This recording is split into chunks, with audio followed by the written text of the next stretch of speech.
Hi friends, நான் உங்கள்கிட்ட நம்ம இன்றைக்கி என்ன விலாக் அப்படின்னா, எனக்கு ரொம்ப ஹாப்பியான விலாகு, ஜாலியான விலாகு, எனக்கு பிடிச்ச விலாகு. அதாவது movie time, it's time go to movie time. படத்துக்கு போனோம். நாங்கள் எல்லாருமே ஃபேமிலியாக போயிருந்தோம். நானே என் பொண்ணு எல்லாமே போயிருந்தோம். என் குட்டீஸ்க்கு எல்லாம் ஒரே குஷிங்க, செம்ம ஹாப்பி ஆகிட்டாங்க நம்ம மூவிக்கு போகிறோம் அப்படின்னு சொல்லிட்டு. வண்டிக்கு பெட்ரோல் இல்லைன்னு சொல்லிட்டு பெட்ரோல் போட போயிருந்தோம். பெட்ரோல் போட்டுட்டு அதுக்கப்புறம் குட்டீஸ் எல்லாம் வண்டியில் ஏற்றினது ஒரே ஹாப்பி. நம்ம போகிறோம் ஜாலின்னு என் பொண்ணு ஊருக்கு போகிற வரையுமே பேசிக்கிட்டே வந்தாங்க. என் பொண்ணுக்கு மட்டும் ஹாப்பியான நியூஸ் வந்துடுச்சு அப்படின்னா நொய்னு பேசிக்கிட்டே தொண்ணன்னு பேசுவாங்கங்க. என்ன பேசுவாங்கன்னு தெரியாது, ஆனால் பேசிக்கிட்டே இருப்பாங்க. நம்ம காது கொடுத்து கேட்க முடியாது, அவ்வளோ ஹாப்பி ஆகிட்டாங்க. அவங்க சொல்கிறது எல்லாத்தையும் கேட்டுட்டு நாங்களும் தேட்டருக்கு போயிட்டுருந்தோம். நாங்கள் பெரம்பலூருக்கு தான் போனோம். பெரம்பலூரில் இருக்க ராம் தேட்டரு, ராம் சினிமா. இது செம்மையாக இருக்குங்க தேட்டரு. இப்போ நாங்கள் பெரம்பலூரில் மோஸ்ட்லி இப்போ நாங்கள் அதில் தான் போகிறது. அது தேட்டரோட ஆம்பியன்ஸ் சூப்பராக இருக்கும், பக்காவாக இருக்கும், நீட்டாக ரெடி பண்ணி வச்சுருப்பாங்க. அதனால் நாங்கள் இப்போ அதில் தான் போகிறது. நல்லாயிருக்கும். இதாங்க பாருங்கள், இதான் என்னோடய என்ட்ரன்ஸு. இப்படி தான் இது பார்க்கிங்க்கு பக்கா ரெடி பண்ணி வச்சுருக்காங்க. அவ்வளோ ஸ்பேஸஸ் விட்டு அவ்வளோ சூப்பராக ரெடி பண்ணி வச்சுருக்காங்க. பார்க்கிங்க்கு எந்த டிஸ்டர்பன்ஸ் யாருக்கும், காரு பைக் எல்லாமே நிறுத்தலாம். அந்த அளவுக்கு நல்ல ஸ்பேஸ் விட்டுட்டு நல்லா ஃப்ரண்ட்லேயும் கொஞ்சம் ஸ்பேஸ் இருக்குது, அந்த சைட்லேயும் கொஞ்சம் ஸ்பேஸ் இருக்குது. இது அங்கே தான் டிக்கெட் வாங்குகிற ப்ளேஸு. டிக்கெட் வாங்கிட்டு நாங்கள் உள்ளே போயிட்டோம். நான் எல்லாமே இன்னும் யாருமே இல்லைன்னு பார்க்காதீங்க. மூவி போட்டாச்சு. மூவி போட்டு 10 minutes ஆகிடுச்சு. அதுக்கப்புறம் தான் நாங்கள் எல்லாருமே போனோம். வீட்டில் கொஞ்சம் லேட் ஆகிடுச்சு.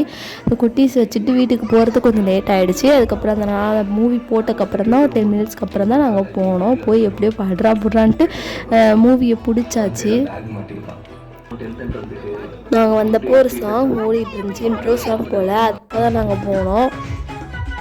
அதுக்கப்புறம் தான் நாங்கள் உட்காந்து ஒரு மூவியை பார்த்துட்டு இருந்தோம். நல்லா இருந்துச்சு.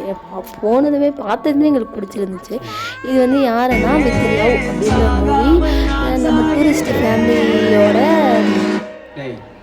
ஃபேமிலி இருக்காங்கள, இந்த டைரக்டர் அவங்க ஹீரோவாக பண்ண படம். நல்லா இருந்துச்சு பார்க்குறதுக்கு, சூப்பராக நல்லா ஆக்ட் பண்ணியிருந்தாங்க. நல்லா இருந்துச்சு. நல்லா மூவியும் நல்லா காமெடியாக இருந்துச்சு.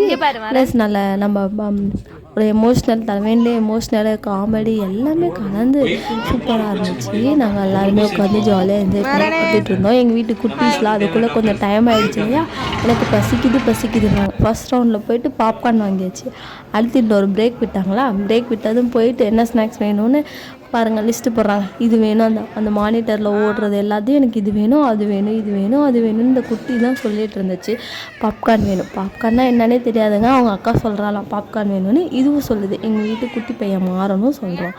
சொல்லிக்கிட்டு எனக்கு பாப்ஸ் வேணும், அது வேணும், ஜூஸ் வேணும், ஐஸ்கிரீம் வேணும், எல்லாமே வேணுமாங்க. எல்லாத்தையும் வாங்கி தரணும்னு ஆடாங்க. இவனும் பாருங்கள், இவனும் சேட்டை பண்ணிகிட்டு இருந்தான். எனக்கு ஐஸ்கிரீம் வாங்கி கொடு அப்படின்னு சொல்லிட்டு. நாங்கள் எதுவுமே காதில் வாங்கலை. நாங்கள் ஃப்ரெஞ்ச் ஃப்ரைஸு, அதுக்கப்புறம் பப்ஸு. அதுங்க பாப்கார்ன்னா கொஞ்சம் சாப்பிடுங்க. அதனால் பாப்கார்ன் ஓரளவு மூவி முடிகிற வரையும் கொஞ்சம் தாக்கு பிடிக்கும். அதனால் நாங்கள் அதை வாங்கி கொடுத்தோம். வாங்கி கொடுத்துட்டு எல்லாத்துக்கும் ஃபோட்டோவுக்கு வாங்கடா போஸ்ட் கொடுங்க, வாங்கடான்னா வரவே மாட்டேன்ருச்சுங்க. ஒரே அடம். சரி எப்படியோ கம்பல் பண்ணி நிற்க வச்சு அதுக்கப்புறம் ஒரு ஃபோட்டோ எடுத்தாச்சு. ஃபோட்டோ எடுத்துகிட்டு நாங்கள் ஸ்நாக்ஸ் எல்லாம் வாங்கியாச்சு. பில் பே பண்ணிவிட்டு நாங்கள் உள்ளே எடுத்துகிட்டு போய் மூவி பார்த்துக்கிட்டே நாங்கள் அந்த ஸ்நாக்ஸ் எல்லாம் அதுங்க சாப்பிட்டுட்டு இருந்துச்சுங்க. நாங்கள் எல்லாம் உட்காந்து இந்த மூவியை பார்த்துட்டு இருந்தோம். மூவி முடிஞ்சிருச்சுங்க. நம்ம குழந்தைங்களுக்காக நம்ம கொஞ்சம் நேரம் டைம் ஸ்பெண்ட் பண்ணலாம், அதுக்காக தப்பு கிடையாதுங்க. இப்போ இருக்க எக்ஸ்பென்சிவ் வேர்ல்டில் கோல்டு நம்மளாட்டி குழந்தைங்களுக்கு வாங்கி தர முடியாது. பட் ஆனால் சின்ன சந்தோஷம், அவங்க ஹாப்பி, அவங்க முகத்தில் பாருங்கள் எவ்வளோ ஒரு சந்தோஷம் அப்படின்னு. அதுக்காக நம்ம என்ன வேணால் பண்ணலாம். அதுக்காக நம்மளாட்டி முடிஞ்சதை நம்ம பண்ணலாம் இல்லையா. இது மாதிரி சின்ன குட்டி மெமரிஸ், குட்டி அதுங்க வளரும் போது அவங்களோட மெமரபிளில் இது ஒன் ஆஃப் த பார்ட்டாக இருக்கும் இல்லையா. அதுக்காக தான் நம்மளாட்டி ஆஸ் எ பேரண்ட்டாக நம்மளாட்டி முடிஞ்ச கொஞ்சம் ஹாப்பினஸை நம்ம தருவோம். என் பொண்ணு அந்த லைட்டை தொட்டு பார்த்துட்டு விளையாடிட்டு இருந்தாங்க. சூப்பராக இருந்துச்சுங்க. பக்காவாக ரெடி பண்ணி வச்சுருந்தாங்கங்க. எல்லாமே நாங்கள் பார்த்துட்டு கிளம்பிட்டோம். எல்லாருமே கிளம்பிட்டாங்கங்க. நாங்கள் தாங்க லாஸ்ட்டு. ஓகே, தேங்க்யூ ஃபார் வாட்சிங் பாய். இது மாதிரி உங்களுக்கு நல்ல இன்ட்ரெஸ்டிங்கான வீடியோ வேணும் அப்படின்னா என்னோடய சேனலில் please like and subscribe. Please share பண்ணுங்கள், சப்ஸ்கிரைப் பண்ணுங்கள். மறக்காமல் பெல் ஐக்கானை கிளிக்